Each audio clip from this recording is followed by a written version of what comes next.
Hola chicos, muy buenos días. Bien muchachos, acabamos de ver dos videos. Esos dos videos se relacionan con el tema que vamos a trabajar. ¿Ustedes cuál cree que es? Piensen un momento. Bien muchachos, el primer video que vimos pues trataba de una planta que comenzó a germinar. Comenzamos con una semillita que se volvió planta, ¿verdad? Y finalmente muchachos llegamos a un video donde un glóbulo blanco, nosotros ya vimos ese tema, perseguía una bacteria. La perseguía hasta que la tapó.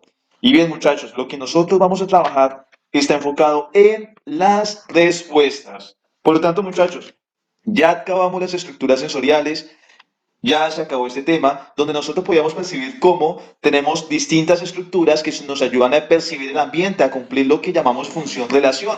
Vimos todas las estructuras sensoriales y también analizamos cómo éstas envían toda la información al cerebro, al sistema nervioso central, para que éste analice, para que éste procese y para que éste dé una respuesta. Por lo tanto, ya vimos el análisis de las respuestas cuando vimos el sistema nervioso, ya vimos cómo se perciben los estímulos que es mediante las estructuras sensoriales. Ahora vamos a hablar de las respuestas, muchachos. Por lo tanto, los invito a que pausen el video, no sin antes ir por su libro y se ubiquen en la página 168.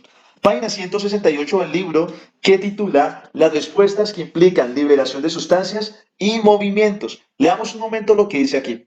La función de relación nos vincula con nuestro entorno y los organismos respondemos de diversas maneras después de percibir los estímulos ambientales. Las bacterias pueden percibir un cambio en la intensidad de luz del ambiente y alejarse de ese estímulo, mientras que una planta puede captar el cambio en la dirección de la luz y reorientar su tallo hacia la nueva dirección. La secreción de algunos compuestos químicos y el movimiento son respuestas que permiten al organismo evitar o alejarse del estímulo negativo, o que se oriente o se acerque a la fuente del estímulo positivo. Bien, muchachos, están hablando cómo los seres vivos, nosotros percibimos los estímulos y damos distintas respuestas. Por ejemplo, hacia la luz, una bacteria puede que se aleje, mientras que la planta pues crece en dirección a esta. Acá nos dan un dato muy importante en la página 168 acerca de los girasoles. Los girasoles jóvenes siguen el movimiento del sol a lo largo del día. Cuando maduran, se quedan en dirección al oriente. ¿Cómo es posible que un organismo pueda responder a un estímulo sin tener que desplazarse de un lugar a otro? Bien, muchachos, nosotros hablábamos que las plantas no tienen sistema nervioso y por lo tanto ellas no pueden caminar, no se pueden desplazar, pero aún así, muchachos, las plantas responden a los estímulos. Por lo tanto, nos ubicamos, por favor, en la página 169. Página 169 del libro, muchachos, que nos dicen biomimesis, inspirados en los movimientos de unicelulares y multicelulares. Bien, muchachos, leamos el segundo párrafo que es muy interesante. En el mundo existen numerosos diseños que reproducen sistemas biológicos y que siguen el concepto de biomimesis, imitación de la vida. Esta ciencia que agrupa ingenieros, diseñadores, biólogos y otros expertos han producido innovaciones como trajes de baños que posibilitan mayores velocidades, pues se parecen a la piel de tiburón, sistemas de regulación climática en grandes edificios que se asemejan a los nidos de termitas, jeringas amables que producen menos dolor simulando la picadura de los mosquitos y sensores ultrasensibles basados en los sistemas de radar de los delfines. Bien, muchachos, que quiera seguir leyendo está muy interesante. La biomimesis se inspira en cómo los animales o cómo los seres vivos tienen sus movimientos y los imitan. Por ejemplo, el vuelo de un avión y la estructura de un avión es similar a qué? A las aves, ¿verdad? Por lo tanto, pues de ahí, muchachos, nosotros nos podemos basar para aplicar tecnologías que nos puedan colaborar mirando fijamente esas respuestas que tienen los animales ante distintos estímulos. Por lo tanto, muchachos, algo importante que debemos tener en cuenta y que ya lo hemos socializado es que cuando nosotros hablamos de la respuesta que tienen los seres vivos, son dos clases de respuesta. Tenemos primero la respuesta que incluye liberación de sustancias, pero también tenemos las respuestas que incluyen movimientos. Ahora, muchachos, estas nos permiten que nos acerquemos, tal como lo decía la página 168, y cuando se acerca uno al estímulo, o sea, cuando tiene esa respuesta, decimos que la respuesta es de tipo positiva. Pero cuando nosotros o el ser vivo se aleja del estímulo, quiere decir que la respuesta es negativa. Y muchachos, vamos a estar viendo a lo largo de este video, pues ejemplos de respuestas positivas y respuestas negativas. Ahora, muchachos, nos ubicamos en la página 170. En la página 170 nos hablan sobre las respuestas en organismos unicelulares. Leamos el primer párrafo. La única célula de los organismos unicelulares permanece en contacto directo con el ambiente externo, ya que entre el citoplasma y el exterior se encuentra la membrana celular y en algunos de ellos la pared celular. Estos organismos pueden percibir estímulos como las variaciones en la intensidad lumínica, la concentración de agua y sales, la presión y la temperatura, entre otros. Las alteraciones son recibidas por unos receptores que están en la membrana celular y generan diferentes respuestas. Bien, muchachos, cuando ustedes estaban leyendo esto, quizás se preguntaron, bueno, ¿será que los organismos unicelulares tienen estructuras sensoriales? Ellos pueden ver, pueden sentir, pueden oler. Bien, muchachos, la cuestión es que no tienen estructuras tan desarrolladas como la tienen los seres pluricelulares que somos nosotros, dado que tenemos funciones específicas en distintos órganos y tejidos. Pero lo que sí es claro, muchachos, es que estas tienen receptores en su membrana que permiten percibir esos estímulos. Ahora, ¿cuáles son los estímulos que pueden tener estos organismos unicelulares? Puede ser la intensidad lumínica, puede ser la concentración de agua y sales y la presión y la temperatura, tal como lo dice el libro. Pero muchachos, ¿cuáles son los tres tipos de respuestas que tienen los organismos unicelulares? Encontramos primero las respuestas dinámicas. Las respuestas dinámicas, vamos a leer, implican movimiento con respecto al estímulo.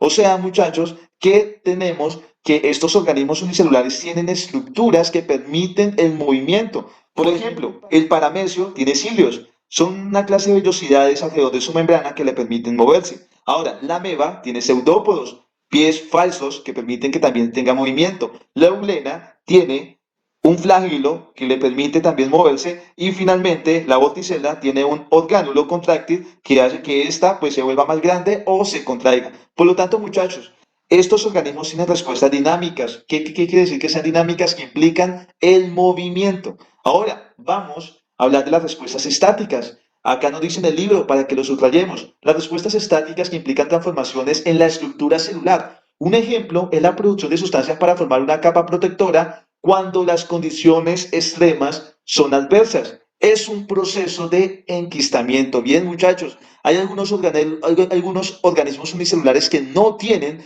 estructuras locomotoras como el flagelo, los pseudópodos y los cilios, pero entonces tienen otra estrategia. Modifica su capa protectora para que el organismo que precisamente lo quiere atacar no lo haga. ¿Cuál nos queda, muchachos? Ok, muy bien, tenemos las respuestas secretoras, le damos un momento.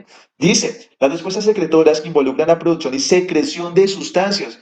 Por ejemplo, los hongos responden a la presencia de otros organismos que tratan de explotar la misma fuente de alimento, expulsando sustancias tóxicas que les impide crecer. Bien, tenemos entonces que los organismos unicelulares tienen respuestas que incluyen movimientos. Claro que sí, que en este caso serían las respuestas dinámicas. Pero entonces, ¿estos organismos tienen respuestas que incluyen la liberación de sustancias? Claro que sí, como son las respuestas estáticas que modifican su membrana celular liberando sustancias, precisamente esta membrana, pero también tenemos las secretoras donde se liberan sustancias químicas para impedir que los otros organismos puedan crecer estando alrededor de esta. Es una estrategia que hacen, por ejemplo, los hongos. Bien, muchachos, espero que haya quedado claro la página 170 y vamos a trabajar en esta página solo la respuesta en organismos unicelulares. Ahora, vámonos, muchachos. Bien, en la página 171 aparecen esas estructuras de desplazamiento. Por ejemplo, le damos el primer párrafo de la página 171 donde nos dice, con el estudio del desplazamiento de la ameba por medio de pseudópodos, ingenieros y expertos en robótica han implementado nuevas formas de movilidad en robots. Esto les ha permitido crear un robot en miniatura con la capacidad de entrar fácilmente en espacios pequeños, moverse entre obstáculos y acceder a espacios irregulares como un techo derrumbado. Bien, muchachos, podemos ver cómo muchos científicos y muchos amantes de la robótica se están fijando en estos organismos, en sus movimientos, en sus respuestas, para ellos diseñar prototipos donde puedan hacer distintos objetivos. Ahora, muchachos, ¿vamos a socializar sobre la respuesta en organismos multicelulares? No. Pasamos de página, por favor, y nos ubicamos en la página 172, donde dice el desarrollo de las plantas. Entre más rojos, jugosos y carnosos, mejores alimentos. Bien, muchachos, ¿qué vemos nosotros en esas imágenes de la página 172? Frutas, ¿verdad? Se ven muy rojas. Quizás también se ven muy jugosas. También se ven muy carnosas. Entonces, ¿cuál rama de la ciencia, muchachos, se encarga del mejoramiento de los cultivos, en este caso las frutas?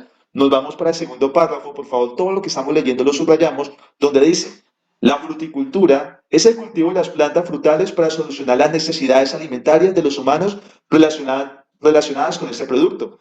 De esta práctica se satisfacen mercados como algunos dulces, mermeladas o el mismo consumo directo de frutas, que son importantes por su alto contenido de vitaminas, fibra y carbohidratos, además de otros nutrientes específicos como proteínas y grasas vegetales. La fruticultura se fortalece cada día debido a aspectos como su alto valor económico, el aumento de personas con hábitos alimenticios saludables y diversidad de uso en recetas de cocina, y como elementos de la medicina natural. Bien, muchachos, comenzamos hablando de la fruticultura, pero entonces esto se relaciona con la respuesta que tienen las plantas. Vamos a encontrar un título que dice las fitohormonas. Así que, muchachos, vamos a hablar de las fitohormonas y luego vamos a hablar del fotoperiodo. Pero iniciemos con las fitohormonas. ¿Qué son las fitohormonas? Leamos en la página 172 donde nos dice, las hormonas vegetales o fitohormonas son sustancias químicas que regulan las respuestas a estímulos en las plantas. Tal cual las plantas se parecen a nosotros porque tienen hormonas. En ese caso, fito, esa palabra fito, pues significa planta, hormonas de las plantas. Ahora, muchachos, vamos a mirar que estas fitohormonas son las hormonas vegetales y su función, tal como lo leímos en el libro, es regular las respuestas a estímulos en las plantas. Ahora, muchachos, vamos al segundo párrafo donde nos dice, los reguladores de crecimiento se usan con diversos objetivos, como inducir la maduración temprana del fruto, mejorar su calidad y color, aumentar el tiempo de conservación y reducir la caída de los frutos antes de la cosecha. Su efecto en las plantas muchas veces depende de la temporada, la cantidad que se aplica y la edad de la misma. Bien, muchachos, no hemos leído qué es fitohormonas, pero aquí estamos, bueno, ya leímos y ya sabemos qué es. No hemos visto son los ejemplos, pero con lo que ustedes acaban de leer para ustedes, ¿será importante aplicarle fitohormonas a las plantas? ¿De qué tipo de fitohormonas estoy hablando? Vamos a la página 173. En la página 173 nos aparecen diversas fitohormonas. Entre esas fitohormonas tenemos las auxinas, tenemos el ácido abscísico, las giberelinas, el etileno y las citoquininas. Muchachos, cada una de estas fitohormonas se produce de manera natural en las plantas, pero también se puede introducir fitohormonas a las plantas para que tengan un rápido crecimiento. ¿Ustedes estarían de acuerdo de aplicar fitohormonas de manera artificial a las plantas para que el fruto sea más rojo, para que el fruto sea más grande, para que el fruto sea más carnoso? ¿O ustedes desean comer la fruta natural? Los quiero leer en los comentarios, por favor. Colocan su nombre y ponen su opinión. Si están de acuerdo con aplicarle fitohormonas de manera artificial, no de manera natural, porque pues las fitohormonas son naturales, pero aplicarlas de manera artificial para que el fruto sea más grande, para que el fruto sea más colorido, para que el fruto sea más carnoso y demás, chicos, los leo en los comentarios. Ahora, vamos con las auxinas. Las auxinas, muchachos, lo que hacen es estimular el crecimiento de los tallos. Ustedes lo pueden leer ahí y simplemente subrayen en esa sección. Estimula el crecimiento de los tallos. O sea, que si ustedes quieren que ese tallo sea más grande de lo normal, aplíquele ¿qué? Auxinas. Vámonos con el ácido abscísico. Vamos a subrayar sobre la parte donde dice favorece la caída de las hojas y la dormancia de las yemas para el crecimiento. O sea, muchachos, que cuando una planta ya va a dejar de crecer, libera ácido abscísico. ¿Por qué? Porque favorece primero la caída de las hojas. Ok, eso tiene que ver más que todo cuando vamos a llegar a la temporada de invierno, que las hojas comienzan a caerse, pero también la dormancia de las yemas. Las yemas tienen células apicales o células de crecimiento, o sea que las yemas están en la punta de los árboles.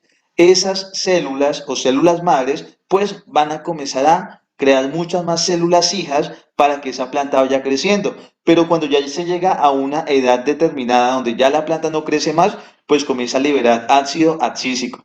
Vamos con las giberelinas. Estimulan el crecimiento en altura, parecido a las auxinas. La germinación, ok, la germinación, como nosotros vimos en el video, que también tiene que ver con el crecimiento. Y la floración. Recordemos algo y lo vamos a ver en el tercer periodo. Las flores son las estructuras reproductivas de las plantas. O sea que las giberelinas favorecen el crecimiento de las estructuras reproductivas, que son las flores. Vámonos con el etileno, muchachos. El etileno favorece la maduración de los frutos, el crecimiento de la raíz, incrementa el diámetro del tallo y estimula la caída de las hojas. O sea que el etileno tiene algo en común con el ácido abscísico. Ambos favorecen la caída de las hojas. Ustedes vuelven a decir, si se preguntan, profe, pero ¿para qué es importante que las hojas se caigan? Pues ustedes, muchachos, entenderán que en época de invierno no sale mucho el sol y como no sale mucho el sol, pues se hace poca fotosíntesis, es mejor no tener tantas hojas. Ahora, el crecimiento de la raíz incrementa supremamente importante cuando está en época de sequía, que se libere etileno para hacer crecer esa raíz en busca de agua. Y finalmente tenemos, muchachos, las citoquininas. Esta estimula el crecimiento lateral o la formación de las ramas y regula la apertura de los estomas. Muchachos, simplemente hablamos de respuestas en organismos unicelulares y estamos hablando ahorita de las respuestas de las plantas. Estamos hablando cómo las plantas tienen hormonas que así como los seres humanos tienen la hormona del crecimiento que es liberada por la glándula pineal o la hipófisis que nos permite ser grandes si liberamos mucha hormona de crecimiento o bajitos si liberamos poca hormona de crecimiento, las plantas también tienen hormonas, muchachos, que determinan mucho de sus actividades celulares.